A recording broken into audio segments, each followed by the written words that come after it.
Okay, so we're here today to do the SOP for auscultating a dog's heart. So a couple things before we start is first we're going to locate where the heart is going to be, so you can feel with your hands. Try to feel that pulse from the heart itself, and then you can also use the point of the elbow as a point of reference to give you a good idea of where the heart's going to be located. You also want to make sure that you put your stethoscope in the proper way, so your earpieces should be pointing forward. Make sure they fit comfortably in there, and then you can give yourself a little tap on the bell to make sure that you're hearing and it's working properly. You're going to start on the left side of the thorax with the pulmonic valve. That's going to be is located on the left side in the second to fourth intercostal space just above the sternum. You're going to locate this and listen for 10 to 20 seconds to make sure that everything sounds normal and listen for any abnormalities.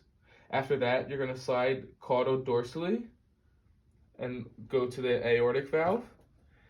That's located at the fourth intercostal space, just above the costochondral junction, and dorsal and caudal to the pulmonic valve. You're again going to listen to 10 to 20 seconds, listening for any normal or abnormal sounds. After that, you're going to slide your hand caudo-ventrally and locate the mitral valve. It's located on the left side at the fifth intercostal space, ventral and caudal to the aortic valve, and close to the costochondral junction. And again, listen for 10 to 20 seconds for any normal or abnormal sounds. After that, you're going to move your stethoscope around to the right side of the patient's body to listen to the tricuspid valve. That's located at the third to fifth intercostal space near the costochondral junction. And you're going to again listen for 10 to 20 seconds for any normal and abnormal sounds.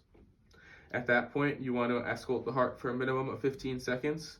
And you're going to be counting at this point to get a heart rate. You count for 15 seconds to multiply by 4. During this time, you also want to feel the femoral pulses in the back legs to make sure that the pulses line up and they're strong and synchronous with the heart rate.